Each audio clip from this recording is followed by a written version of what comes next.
आचार्य जी, गुरु पूर्णिमा का पर्व आ रहा है।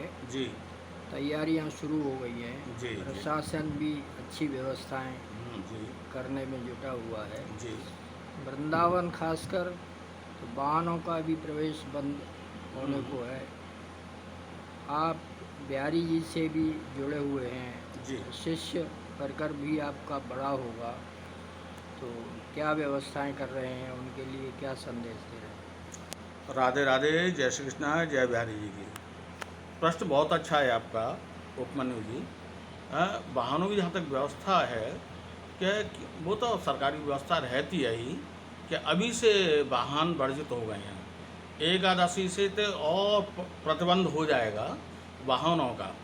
कारण है कि अपना गुरु पूर्णिमा का पर्व तो है ही, व्यास पूर्णिमा का पर्व तो है ही।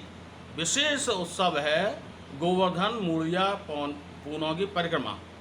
तो वृंदावन से लेकर के और गोवर्धन तक पूरा ब्रजमंडल एक आच्छादित रहता है। विशेषकर वृंदावन में जितने भी संत महात्मा हैं, जितने भी आश्रमधारी हैं, सभी शिष्यगण भक्तगण गुरु जी के पूजन के लिए आते हैं। लेकिन एक विशेष बात यह है उपमन्यु जी, कि लोग सोचते हैं कि केवल गुरु पूर्णिमा के दिन ही गुरु पूजा की जाए। ऐसा नहीं है। पहली बात तो यह है कि अपने को चाहिए कि गुरु जी का महत्व सदैव होता है। जरूरी नहीं कि एक ही दिन पूजन किया जाए, निरंतर पूजन होता ही है।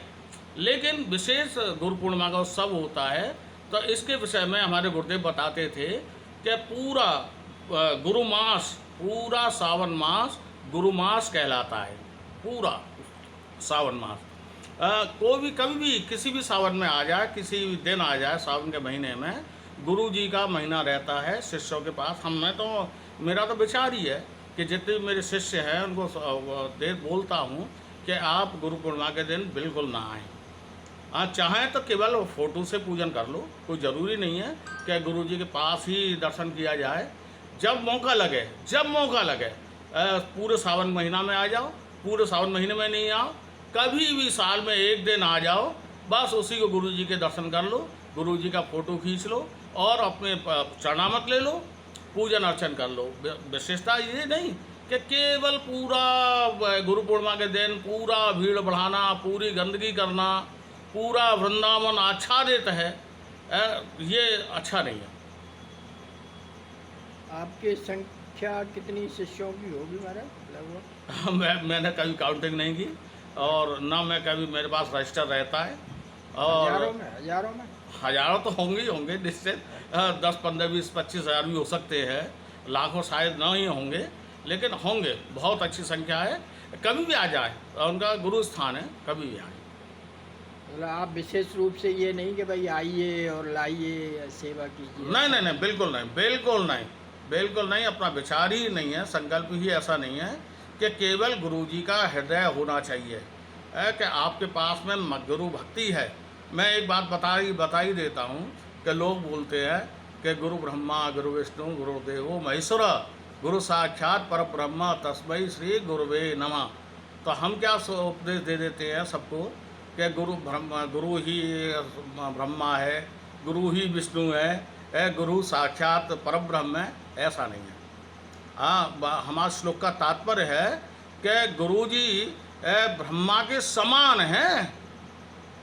गुरु ब्रह्मा के समान है, अर्थात जब ब्रह्मा जी जैसे सृष्टि करते हैं, ऐसे ही शिष्य के मन में बीज का उत्पन्न करते हैं। ऐसे ही ज्ञान का संहार करते हैं शंकर भगवान। और इसी प्रकार पालन कौन करते हैं? विष्णु भगवान। संहार और पालन और उत्पत्ति, ये गुरु जी का भाव होता है। इसलिए गुरु ब्रह्मा गुरु विष्णु गुरुदेवो महेश्वर, गुरु साक्षात पर ब्रह्मा तस्मै श्री गुरुवे नमः। महाराज, यहाँ जिस तरीके की भीड़ होती है और जी संभावित है गुरु पूर्णिमा के अवसर पर, जी। तो क्या उम्मीद करेंगे अपने जैसे गुरुओं से कि भाई वो भी भीड़ को ज़्यादा न बढ़ाएं इस धाम में, शांति के लिए, होना शांति चाहिए, उत्पन्न न होने के होना लिए? चाहिए। अराजकता भी हो जाती है, कई बार भीड़ में उपद्रव भी होता है, गंदगी भी बढ़ती है। तो आप उम्मीद करेंगे कि नहीं? हाँ, बिल्कुल होनी चाहिए। और वैसे भी हमें मालूम है कि हमारे पूज्य श्री गुरु शरणानंद जी महाराज कोई ज़रूरी नहीं कि एक ही दिन गुरु पूजा करते हैं, अपने अपने अन्य अन्य स्थानों पर। मैं भी अभी जयपुर जाऊंगा, तो जयपुर में गुरु पूजा हो जाएगी। वृंदावन में कभी सावन में आ जाएं। और जितने भी गुरु हैं, जितने भी हैं, स्वामी ज्ञानानंद जी का भी मुझे मालूम है कि जगह जगह गुरु पूजन होता है, कभी चंडीगढ़ में, कभी कहीं। हमारे गुरुदेव अतुल कृष्ण गोस्वामी जी अमृतसर में गुरु पूजन करते थे, कभी चंडीगढ़ में गुरु पूजन करते थे। तो कोई ज़रूरी नहीं कि वृंदावन में ही भीड़ बढ़ाई जाए, कोई आवश्यकता नहीं है। जय श्री राम।